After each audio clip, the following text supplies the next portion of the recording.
It's my pleasure now to introduce our Tech Masterclass, Comparative Problem Solving, with Mika, Cornelius and Zander, Hulme. Two audio experts who are going to take us through their problem-solving process, compare and contrast the issues they come up against when designing game audio, and to share the tips and tricks they've learned. For this session, we're going to hold questions to the end, but you can put them in on Slido as the talk goes, and I'll jump up at the end to share them. Directly after this talk, I also just want to shout out that Mess are going to be doing a little talk in the archive at 2:30, which I think will be really worth checking out. But for now, I'll hand over to Mika and Zander. Please make them welcome.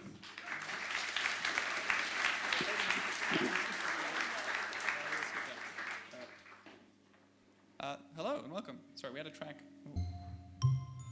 which we don't need to play anymore because, anyway. Yes, so welcome. Let's introduce ourselves. My name is Zander. I'm a game audio designer. I run a little studio in Brisbane called Supertonic. And yeah, we do sort of contracting for games. I've worked on a few things. I'm working on a few things. A few of them I can't talk about. And yes, I like gardening, doing electronics, and building Gimmicking Magic the Gathering decks. Hi, I'm Mika. My pronouns are they, them. I'm from Auckland, and I'm a freelance composer and sound designer for video games, podcasts, short films, and a theatre. I did the sound design for Dredge, which is a cozy fishing horror game by Black Salt Games. And I also did the music and sound for Her Gentle Highness, which is a visual novel by Sky Bear Games. Some of my hobbies, I also love gardening. I've been harvesting green beans from my garden at the moment. I love looking for mushrooms and taking pictures of them, not picking them. And I attempt to befriend all neighborhood cats, but it doesn't always go both ways. All right, well, let's hear what you have to say about field recording. Mm-hmm. I just love being out in nature. So I love going on, walks out in the forest, on the beach. And when I bought my field recorder, I just started taking it with me on these walks and also on holidays as well. So I have the Zoom H6 that cost me around 600 New Zealand dollars. And it also doubles as my interface as well, so it was a really worthwhile investment for me. While the conditions for when you're in public spaces, it isn't always optimal for recording, I just love kind of getting it out and just standing there and listening to what's coming through the microphone. So I've recorded bustling seaside towns in Cornwall, bird calls at nature reserves out in Auckland. And I've included that in games as well. So Dredge used a lot of bird calls that I recorded myself. I think just doing your own field recording is really good because it gives you that unique sound palette and adds that personal touch to your sound design. And sometimes, it's easier just to record things that you have, like using household objects or your pets or people if they're willing. What else was I going to say? So some examples of things that I've used, like dogs eating ice blocks, make really crunchy and gross slurpy sounds. I've made colossal monster sounds using just my own voice and a lot of post-processing. And bamboo plant stakes I discovered make really great whooshing sounds. I just feel like it's really fun recording your own sounds and gives a unique touch to your sound design and gives you lots of fodder for future conference talks. I think a trick that's really helped me when I'm recording my own sounds is remembering to record that silence at the beginning or the end so you can use noise reduction to get really crisp recordings. I can confirm that bamboo plant stakes make excellent whooshing noises. Let's jump completely naturally now into machine learning as a concept. So there is a concept from machine learning called like local versus global optimization, which I'm now going to completely butcher the definition of. But it serves us, I think, in sound design and composing particularly, because it's, I just think it's a really nice analogy, right? So normally, if you have this problem, say you're on the side of a hill and you want to get as high up as you can, a good locally optimized thing to do is like, okay, always go uphill. We always go uphill, we'll get to the top of the hill. That's good, right? That's the best thing we can do in that local environment. And that's similar to, in sound design, doing detailed work, doing all that tweaking and polishing, all that little stuff that every time you do a little step, it makes it a little bit better, you get better and better, you perfect the thing, right? But it also adds this element of sunk cost, because that hill might not be the tallest hill around. And so in this, simple machine learning sort of framework, if you had your process being always go uphill, you reach the top of the hill, everywhere you go is a step backwards. Everything is downhill. So for better global optimization, you need a more broad approach as well, where you do more sort of radical change, more big things, right? Where you find what the biggest hill actually is, and then you get most of the way up it, and then you can do all of your tweaking and polishing and so on. And I think that there's definitely, a habit that I have had and that I sometimes do still have, and I think a lot of sound designers and composers have, is this sort of tendency to stick with what you've got and polish that turd. Maybe you even get client feedback saying they want something to be different, and so that you tweak it to be a bit more that way, and they're still unhappy. And it's generally because you need to throw away this source material and go out and record something new. If you don't have the thing in your library, well, I've used the one sound I've got in my library that does this thing, well, then get something else. Go find like an indie library. There's so many great tiny little libraries online of just one specific thing that someone has put together with care. Or you can go record stuff yourself.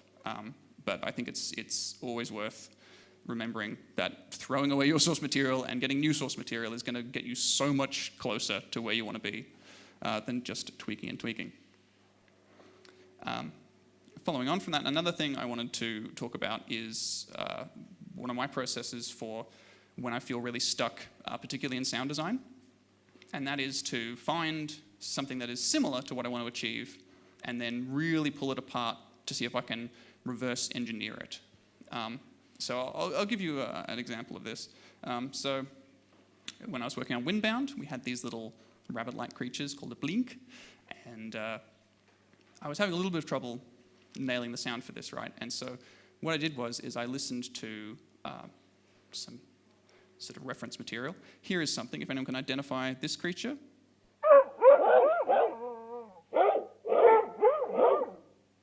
That's right, it's mice. So I listened to some, squeaky critters like mice and guinea pigs.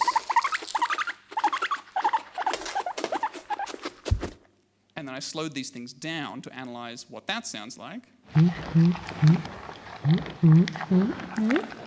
Which, I don't know, it's a bit weird. And I think, okay, so then I can then copy this a bit, and then I can speed it back up, and I can end up with something that's kind of similar but with my own twist, right? So here's my slow guinea pig. And then when you speed that up,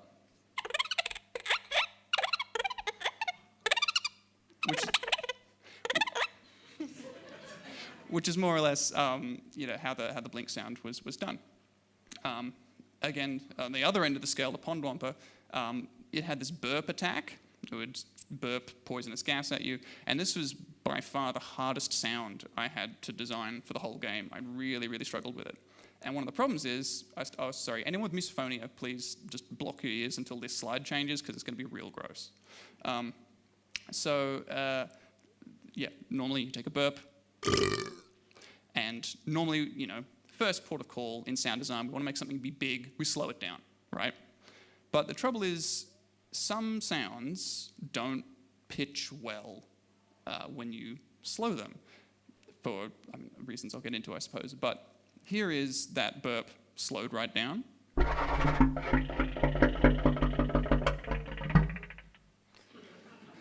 And we get a lot of detail there because I use my ultrasonic mic, which I'll tell you all about later. But essentially, that sound normally is a really glued, consistent sound, but because it's made up of a bunch of transients, when you slow it down, it all falls apart, and there's no longer that sense of a consistent tone or anything going through it. It's just a series of clicks. So I thought, well, let's do the other thing. Let's speed up some burps.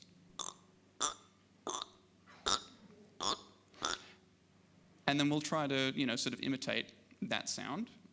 So if you sort of roll your tongue back and then put it behind your back teeth, you can get something like that. And then when you slow that down, sounds a bit more like a big burp. And that became sort of the base layer for that burp attack. So you can do a whole bunch of things with that, like, doing effects or EQing, even like using like noise removal tools and then exporting just the noise you've removed. A lot of great ways to pull apart elements of what makes up a sound and how you can then imitate and recreate that.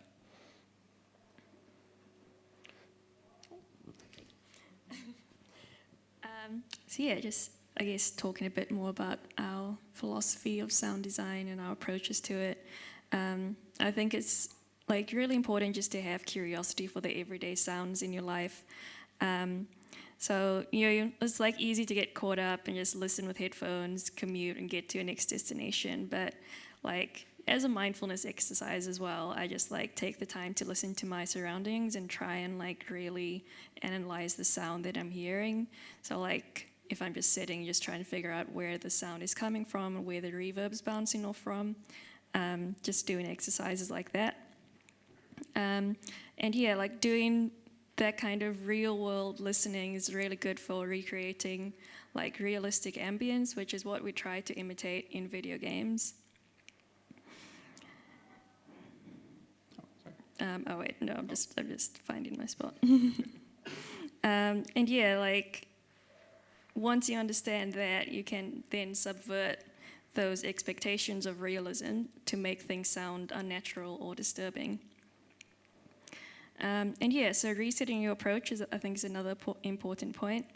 So with audio, as we all know, there isn't one solution to creating the perfect track or sound. We can't really do things like copy a segment of code and like do the same thing every time. And that's kind of what's great about sound design and composition, because we can kind of like push our boundaries and like challenge ourselves. But if I get stuck in a rut and I'm like kind of just trying the same approach to things, like when that happens, I try to reset my approach. So that's usually like at the start of a new project or when I reach a project milestone. So I'll sit down and think about the sound palette before I start creating anything. Think about like what sort of natural sounds or synthesized sounds would lend themselves well to that palette. And just like narrowing that focus early on. So here's some things that I try if I'm lacking inspiration for new things. I try just like downloading a different set of effects. I try a new instrument or synth, or try reversing or time stretching a sound. Which Zander illustrated how cool that can be, like how it can really change a sound. Like following on from that, I think that having that sense of curiosity is really important every time you're establishing tone for something. And I absolutely echo that sentiment that if you just know how to do something, so you just do it that way without considering doing some different options, you're kind of going to stifle the creativity of your approach. And so something I really like is that one of my teachers learned from George Martin, which was really cool. And he told me that essentially, George Martin, a phenomenal producer, right? And working with the Beatles, he knew everything there was to know about music production. John Lennon, on the other hand, knew like basically nothing.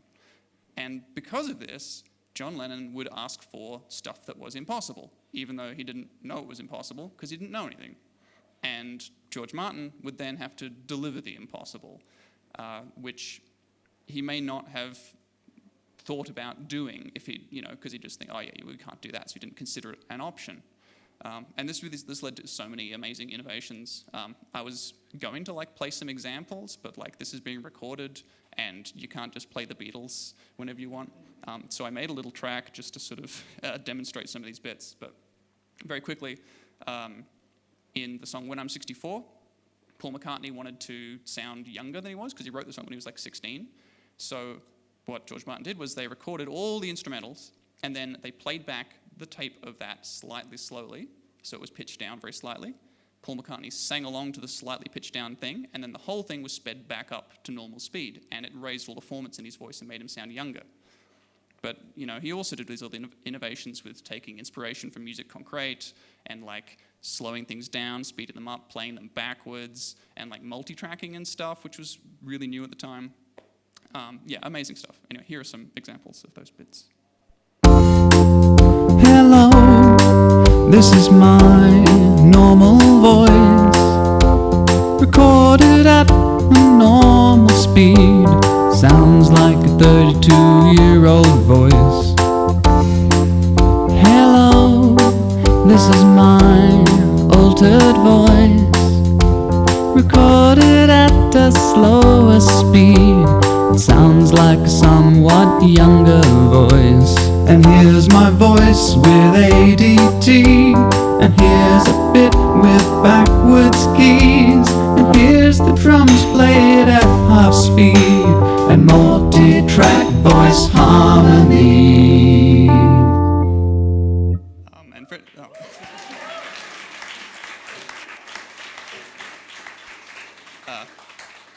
Thank you.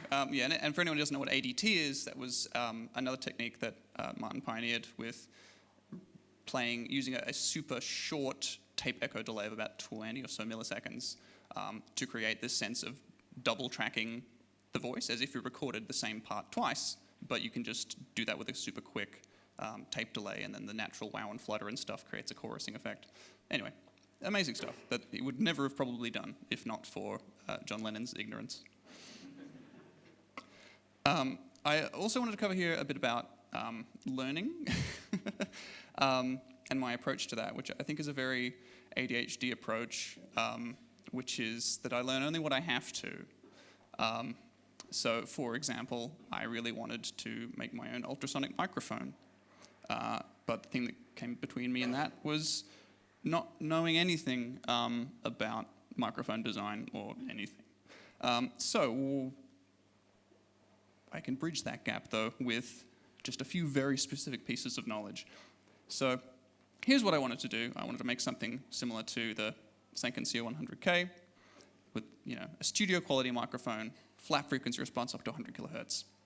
It's very expensive, so I thought, how can I make this cheaper? What do I know? So that's a bit of a problem, but this is sort of the bit I really want to hammer home, because I'm not going to take you through this whole process because I've been working on it for 2 years and that takes a long time. But essentially, every time I didn't know where to start, didn't know what to do, I joined communities. Find communities of people who do the thing you want to do, talk to them, ask for help. Find the simplest first step you can do, and then do a bunch of research and come up with something, right? So this is the simple P48 circuit. It's like one of the easiest mic circuits in the world, and I found a capsule that had some ultrasonic response and thought, great, let's wire that together, let's give that a go. And it worked. And it's not flat, you can see, but significantly better than any studio mic I had. So then I'm like, okay, well, how do I make this better? I don't understand how to do electronics, ask for help again, find out what the next sort of simplest thing I can do, and so on, and iterate. It turned out the next simplest thing was a very complex thing.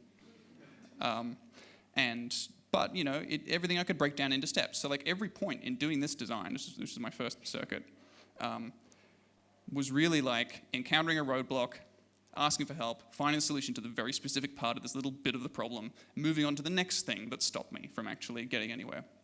And so then I built this, which is a mess.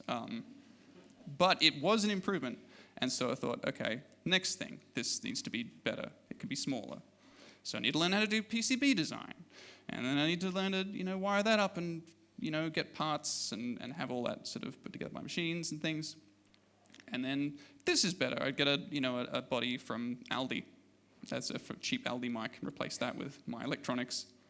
The white line there is the new one with my circuit in it. The blue one is that simple P48 circuit, so a bit of an improvement. By now, you get the idea.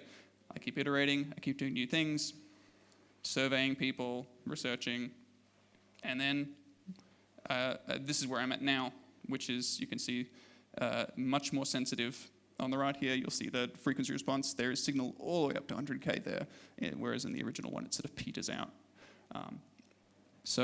Yeah, that's, and it's sort of, I've really come a long way.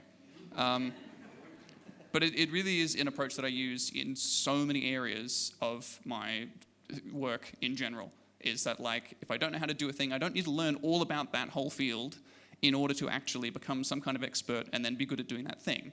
I can have some stupid idea of one specific thing I want to do and then learn only the things that lead to that one specific thing. So I don't know how to design microphones now. I know how to design one microphone. But that's enough, I think. So on the topic of learning very specific pieces of knowledge, I thought I'd go over some DAW essentials that I feel are key to, like, if you're new in game audio.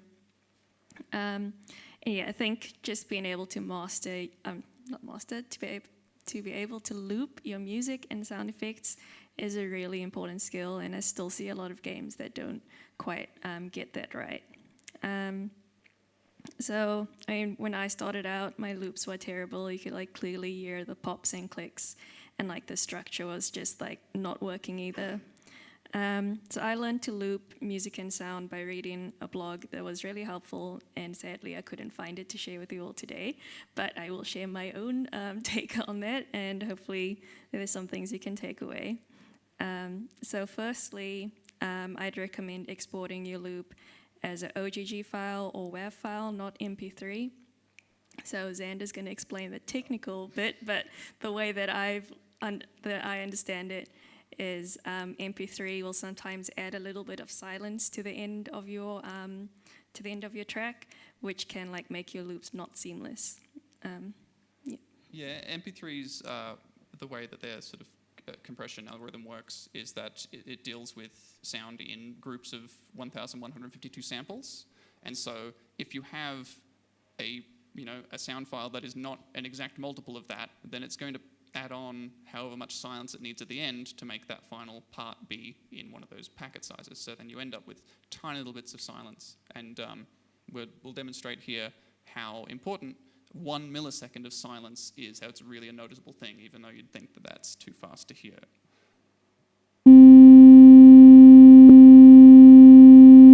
So that little pop in the middle was 1 millisecond of silence, and that was on a zero crossing as well. Speaking of. So on a similar note to that, some DAWs have their own, like, little quirks. So I learned eventually that in Pro Tools it also does a similar thing where it adds a little bit of silence to the end of your track, and the workaround for that is you have to record your loop to another track, go into the audio files folder and use that file directly instead of, like, rendering your track. What's the next one? So when you're bouncing or rendering your music to loop, I think it's really important to include the tail end, and even better, I'll try and explain. I needed 2 hands for this, but if you take, no, it's okay. If you take your track like that, and then just copy all of that media and audio files, like, just right next to it, so it basically plays twice, and you use the second restart as your looping point, that's going to sound a lot smoother than, like, using the first instance of it. That's as much detail as I go in for that. So our next example, cutting at zero crossings is really important. So the zero crossing is, like, as close to that middle line, like on those images there. And that's what will reduce pops and clicks. This example. Maybe turn this one down a little. yeah, that's an example of not cutting it to zero crossing so that there is just leap every time it loops. Oh, yeah. So like if you are going to loop your music, structure is really important. So definitely think about the overall trajectory you want your piece to take, bearing in mind that it needs to go back to the beginning. So usually that means like ending in the same key or at a similar level of energy to the beginning. And yeah, just jarring loops can really disrupt player immersion. So I think it's something really important to get like sorted out early on. So yeah, this is an example of looping ambience. So this is the Airman's Camp ambience in Dredge. And it was really simple to loop this. So like basically it's just cutting a bit off the end, splitting it at the zero crossing or as close to it as possible. It is a bit harder with stereo tracks to find that zero crossing sometimes. And then you just take the end, put it at the beginning, and listen and redo if needed. So if your sounds are like really pitched or rhythmic, cicadas sometimes is a bit hard to loop, so yeah, it usually takes a few tries. But yeah, here's an example of the loop. Hopefully it's seamless.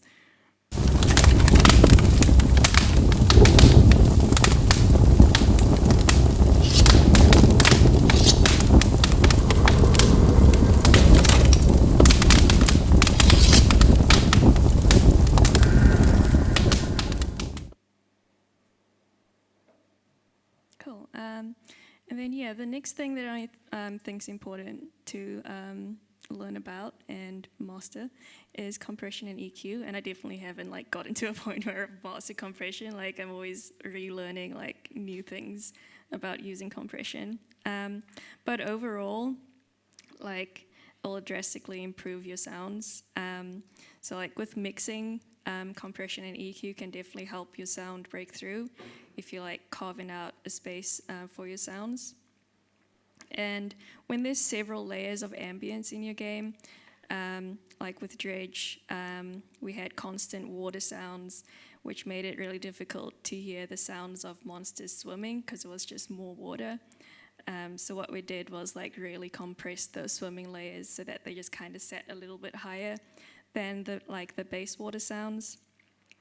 And yeah, compression, like it also brings out the tail end of sounds as well. That often easily gets lost in the mix. And yeah, so if you're layering multiple sounds, so I really like just like adding like heaps of different layers of sounds to make one sound effect. Oh no, I lost my place. 1 second.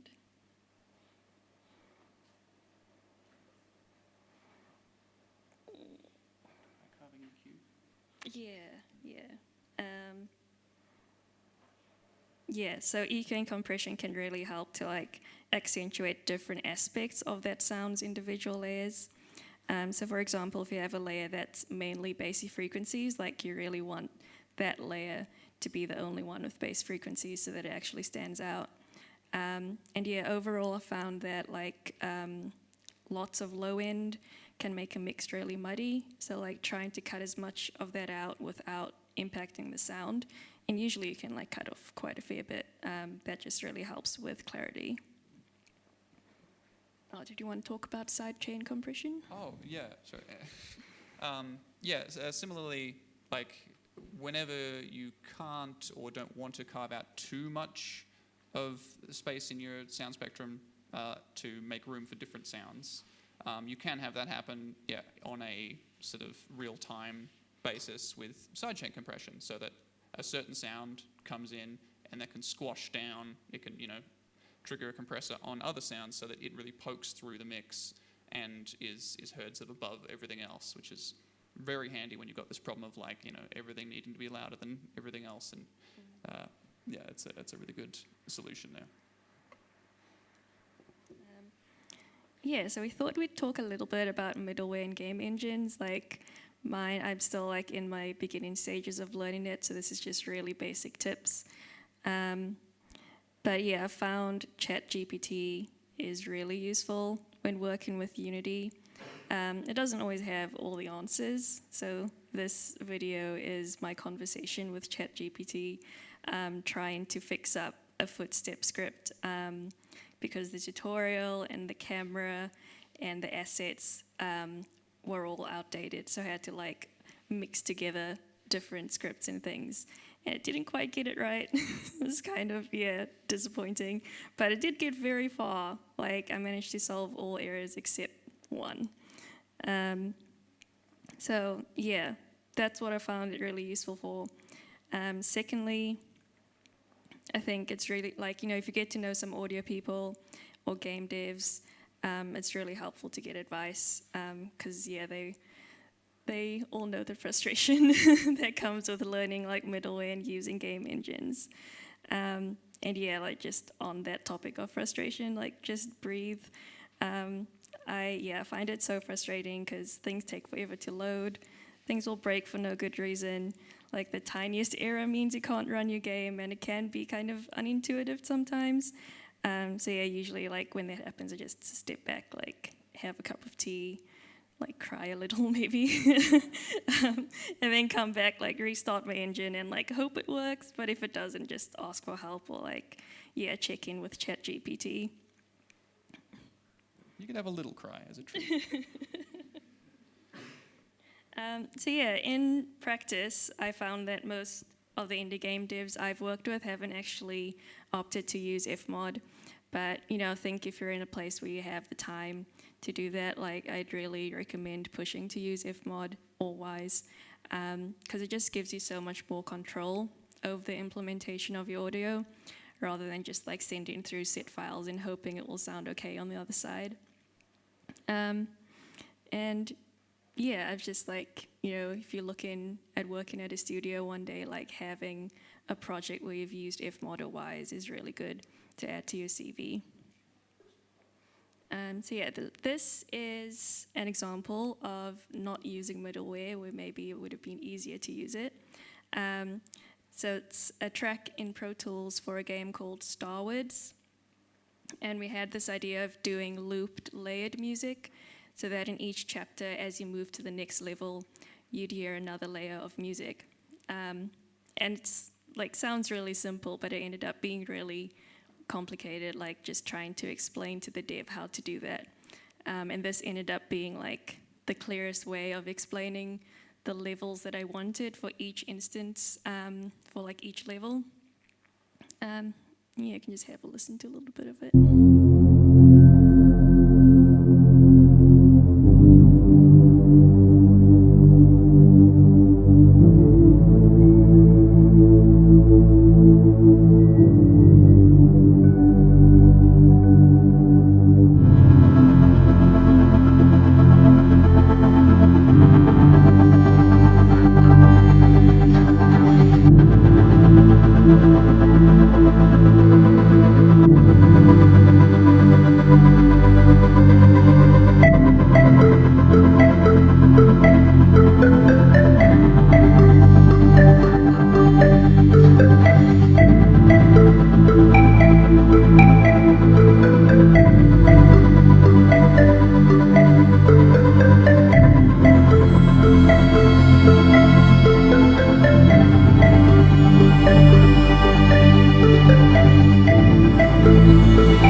Another thing I found really handy in my work is knowing when to ask permission, when to ask forgiveness. Because it's, sometimes it's better to be safe than sorry, and other times, when you're working with indies especially, if you are the only person with audio knowledge on the project, you are the expert. Whether or not you're an expert, you are the expert. And it's kind of up to you to know a lot of this stuff. And obviously you can't know everything. So really, I've often found there'll be situations where I have an idea for something I can do. Maybe I want to use convolution reverbs for something. And I'll go talk to the lead programmer and I'll say, can I use convolution reverbs for this? I've heard they're kind of expensive, so I thought I'd ask. And then that person will think to themselves, I remember learning in 2008 that convolution reverbs are very expensive. No, you cannot do that. And really, that's because they're not an audio expert and they're not up to date on how everything is, and it is still expensive to use convolution reverbs, but that doesn't mean you can't use them. And so really the better approach in that type of situation is to go and prototype it. Do the thing you want to do, don't spend ages on it, but build some version of this, put it into the game, and then measure the outcome. Use the, Fmod profiler is fantastic if you're not using that. The Unity inbuilt profiler is okay. You can see the impact of whatever you're doing on the performance of the game. And you can take that to someone who can much better understand that data and know whether that is a reasonable sort of processing cost. And I think using this approach has allowed me to do some kind of cool things, in Words Collide, which is a game we just released recently. It's just a mobile sort of anagramming puzzle game that's sort of got co-op, which is fun. But for that, I really wanted to sort of do some stuff that was much more akin to using a music sequencer than just layered tracks or whatever. So it's got all this procedural music stuff using Fmod, and I'm using Fmod a bit like a sequencer. So I've got nested events within nested events within nested events, which are all being driven by parameters, so that everything's sort of playing random notes or arpeggiated bits from the correct chords, and the music changes when you sort of match a word, and then it sort of does all this stuff, and all the sound effects as well are musical, and they use all the correct notes to always be in tune, and this kind of stuff. And to achieve that, I needed to do all these layers of nested events, which is a no-no. It's one of those things that if you're learning about, okay, how do I use this, how to do that, then you'll be told, do not do multiple layers of nested events in Fmod. It's bad, it's inefficient. But because of this particular project, didn't have a lot of VFX, didn't have a whole lot sort of going on that was strained on the processor, I just tested this. I just thought, fine, okay, I'll make a small test of this. We ran it, we're able to plug that into a phone and profile the performance on the device through Fmod with live update and see that actually that's fine. We can do that in this case. So it's always worth testing for yourself rather than sort of leaning on the conventional knowledge of what is or isn't expensive to do, because every project is so different that what seems fine and normal in one setting may actually be dreadful in another, because you've got different constraints, different limitations. So yeah, I think that's always sort of worth doing. Yeah, so while asking permission for things doesn't always work out, I think it's really good to ask for feedback. Because, it's so easy to get tunnel vision when you're really working hard on a sound and you've listened to it so many times. And, you might be tunneling away at this one thing when it might already be the perfect fit for the game anyway.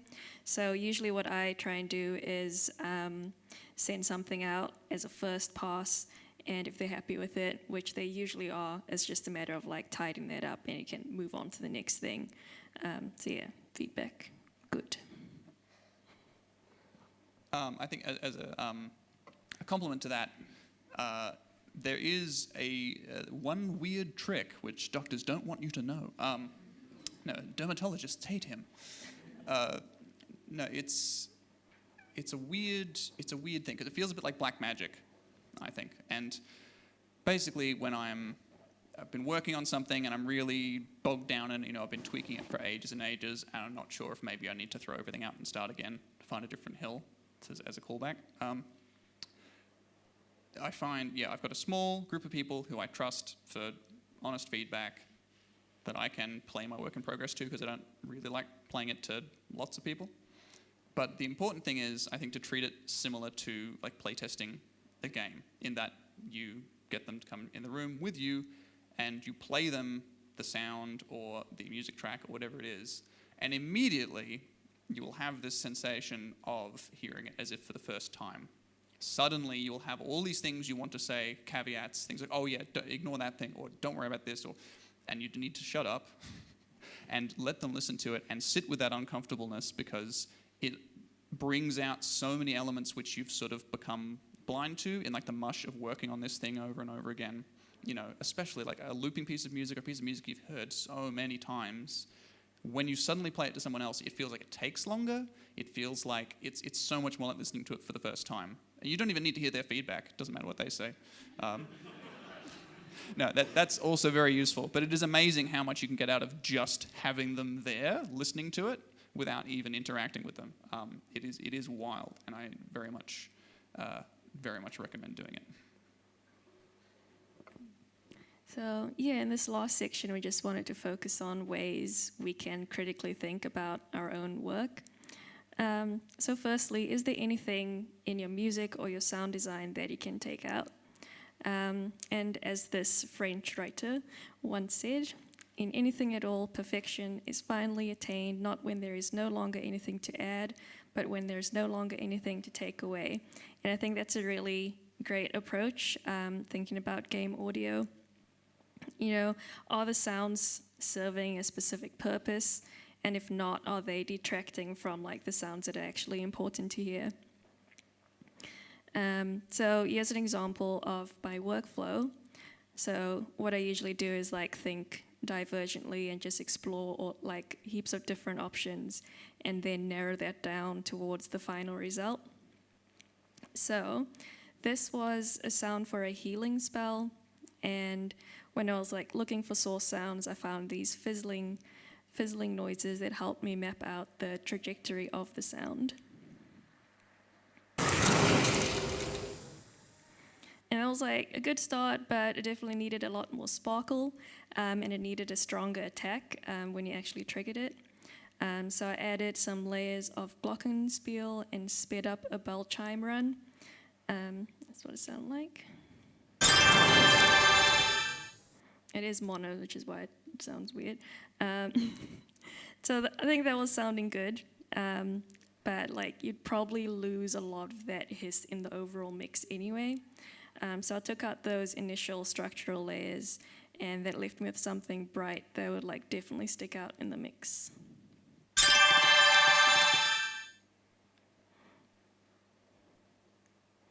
Yeah. Another thing to think about is can you lean on convention? And when Zander and I were discussing this, he said something like, "Don't always reinvent the wheel, but never not reinvent the wheel." My words exactly. Yeah. Something like that, yeah. And I think, yeah, that like pretty much sums up my opinion on it as well. But yeah, like music conventions are a coded language. And especially in video games, there's like really strong associations with certain gaming styles or themes with certain genres of music. So there's already this established way we can evoke certain emotions by drawing on these conventions, not just from video games, but film scores as well. But I think instead of just taking that at face value, like really think about why you're choosing that genre and see if you can add your own little twist to it. So with the soundtrack for Her Gentle Highness, I really wanted to create a palette that matched the art style. So the art style was a juxtaposition of like actual historical artwork with cartoon style characters. So for the music, I went with kind of a traditional classical style. I took like little quotes from classical songs and like songs from the French Revolution. And to have like a little fun with it, I played around with time signature changes, added effects to classical instruments like delays or filters, and also used some synths.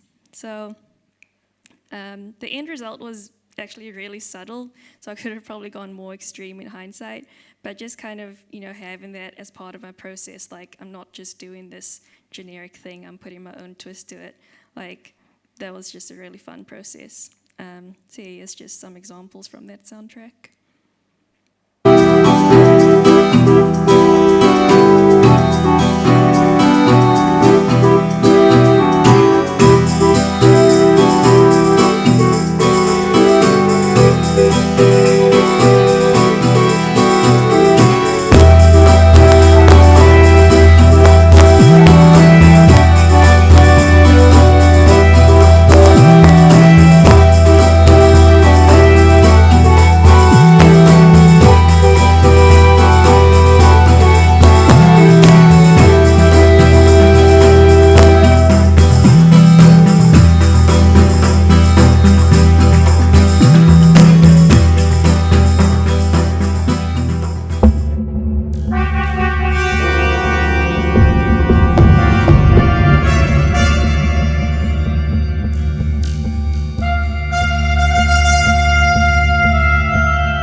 that bass.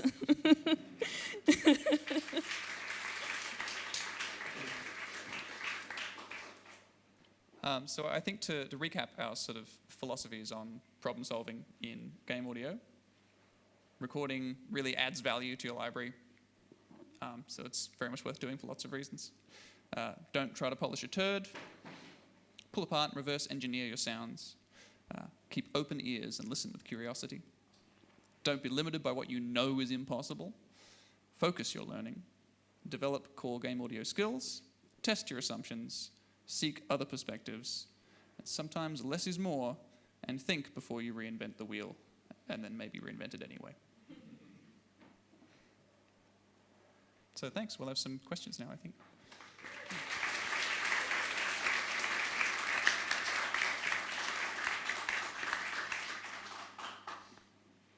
Thank you so much, both of you. That talk was fantastic and comprehensive. So we have a couple of questions from the audience. I have a couple of questions. And if anybody else has a question that they want to submit, this updates all the time. It's a phone. It's on the internet. That's how that works.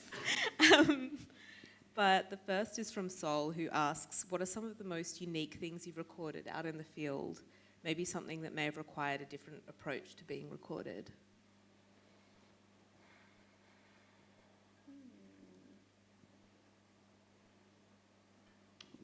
I don't think I've recorded anything extreme out in the field, really. Like, mainly I just find water sources and it's like, oh, that sounds cool, I should get that.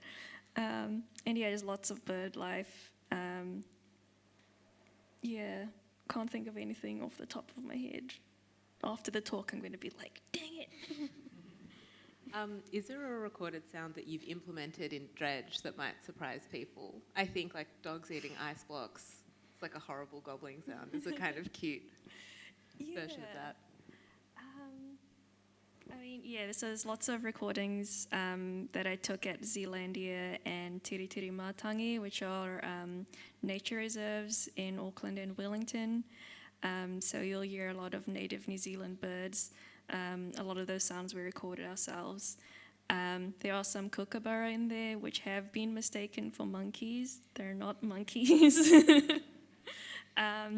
And yeah, I used a lot of sound libraries for the initial game which released in March, but I have been doing some interesting things with the content updates.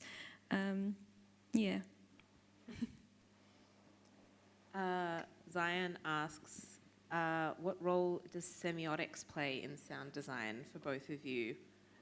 Outside of the brief, what drives your process, emotion, feeling, etc.?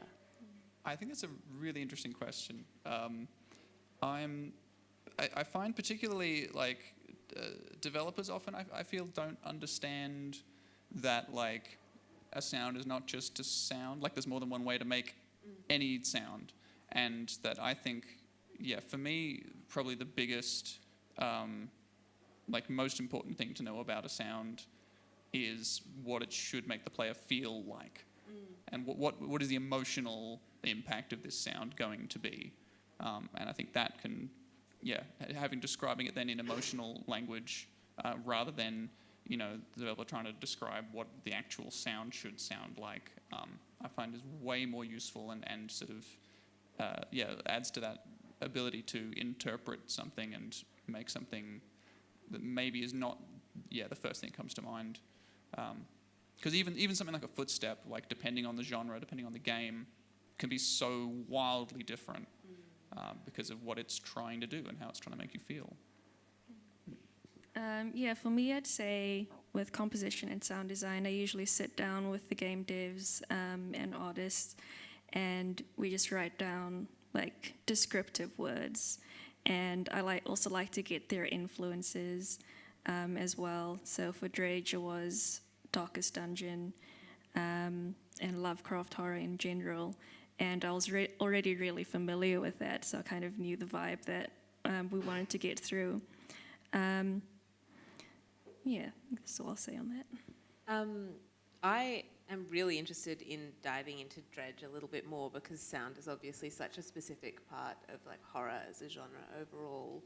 And you have the slightly daunting task of doing the sound design for a cozy horror game. And I'm just really interested in how you approach that balance.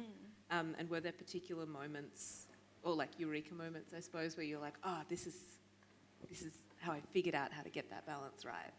Yeah, so we actually did a talk, myself and David, the other composer and sound designer, we did a talk at NZGDC, which really like broke down that philosophy of cozy horror.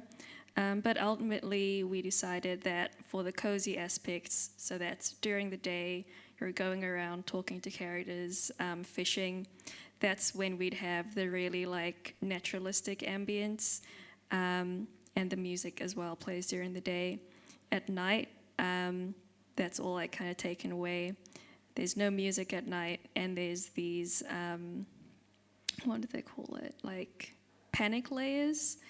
So there's 4 different panic layers as your panic level increases during the night. And yeah, that was for the monsters as well, because you can encounter them during the day. What we did was take sounds from the biome they were in and combine that with synths and processed sounds. And yeah, we are digging into that tomorrow a little bit as well. Fantastic. I think speaking of working with game devs, you've spoken quite a bit about the importance of feedback and how useful feedback is, but how do you ask the right questions to get feedback you can actually use? Because I imagine no thanks, or no good, or too fast, maybe not super useful to you.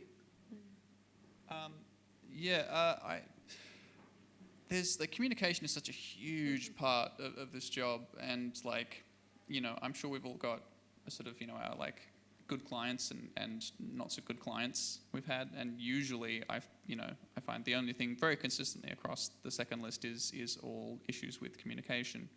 But I think it's sort of, yeah, it does come down to that sort of like trust thing, you know, when someone says to you like, oh, you know, you do good work, do a good thing. So you go off and you do that, come back and they're like, oh, could you do it good in a different way? It's obviously not terribly helpful. So yeah, I think that's where I really do try asking for that emotive language about like what elements, if any, they can pull apart from what there is or what there isn't, that really influences how they feel about it and why they feel it's not appropriate, or what sort of what is missing in terms of how it should how they should feel about the sound or the music. I find that's a lot easier because quite often, like, you can know, you know, they say like a little knowledge is a dangerous thing. There's, you know, so many cases of developers not having really that audio knowledge to properly describe something, and they know a couple of technical terms, but they use them incorrectly, and then they're sort of you're getting your wires crossed and stuff. So I find it's really good to just steer clear of any of that and try to like really focus on what sort of emotive language you can use, what sort of like mechanical description you can use of like what purpose this serves and why isn't it serving that purpose well, as opposed to just like, do you not like it? What don't you like about it? Yeah, I think just developing that relationship with the game dev and the wider team as well really fosters like actual useful feedback. And yeah, I think I've worked with devs that are able to kind of split that personal preference with something that's like good for the game as well. So they go beyond just saying, I don't like it, and can actually like put into words like what it is that's not working. Yeah, and feedback's also really good for like defining or changing direction as well. Like if they've said, oh, I want something cute, and you go like down one avenue of cute, and they're like, no, I want it like that one. Like, yeah, it could really help refine that direction. We've got some really practical questions here. One from Morgan. How deep do you go into processing in the engine or middleware, or do you do most of that audio processing before the engine? I mean, from like an optimization standpoint, it's always good to bake in whatever you can bake in. Anything you know deterministically beforehand.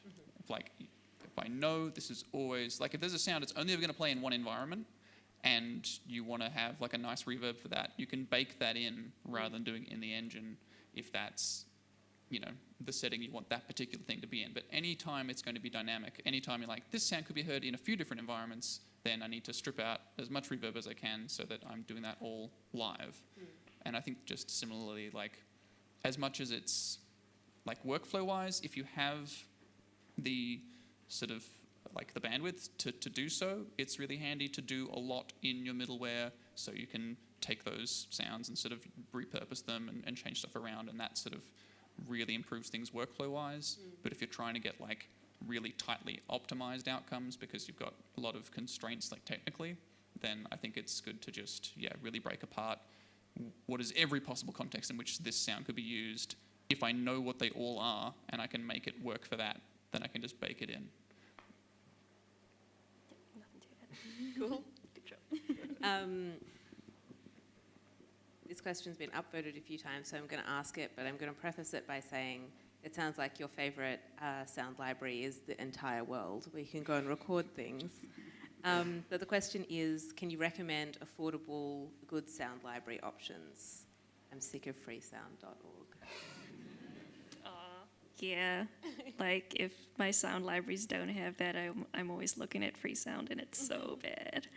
I have the Sonus bundles, like SONI, I think 2 S's. Yeah, that's really handy. And yeah, I think, did you mention just looking for those like small indie libraries and just gradually building it up? They don't cost that much. And I would actually shy away from those like really big popular libraries, because you'll start to hear those same sounds in other games as well, like the typical cat meow that's in every game. Yeah, I think I agree. I've had a couple of those really big libraries just because I wanted like to be able to have something under anything that I kind of search for, at least have something there. And it's, there's a lot of stuff that's like, oh, that's really familiar, or it's not quite what you're after, or whatever. And the really full ones are really quite expensive, a big investment. And if you go onto like a sound effect is a good marketplace for it. There's just a lot of indie libraries for really specialized sounds for basically anything, which I really recommend. A Hiss and a Roar do fantastic little libraries. They're always recorded at high sample rates, and everything's very well produced. Thomas Rex Beverly does amazing like nature recordings and things. He just recently did a trip to Iceland and like has these sounds of carving glaciers and stuff, like amazing stuff. So yeah, go look out for those indie sound library producers, because they do fantastic work.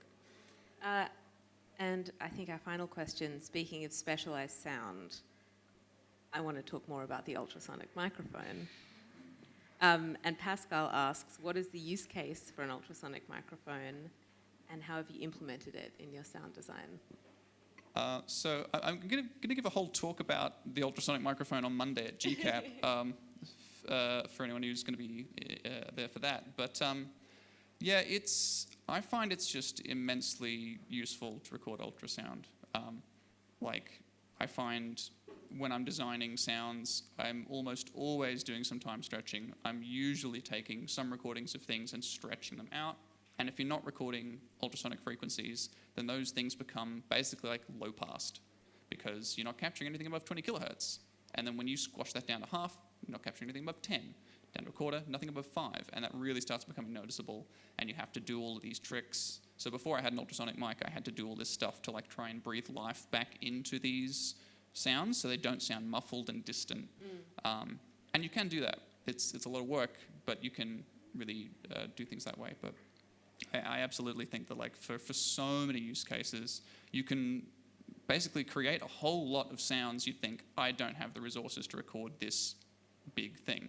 And then record, household objects, things you have around, and pitch those down, you'd be amazed what kind of stuff you can create. You know, the jangling of a keychain can sound like a giant chain from a drawbridge just because you've dropped it down, 8 times in speed. It's absolutely fascinating, the world at that scale. Well, now I want to ask you the question that I asked Mika before, which is, what is the strangest, most unexpected, I suppose, recorded sound you've ever implemented? Ooh. I think, like Mika, this is going to hit me like as soon as I walk out that door. There's definitely some...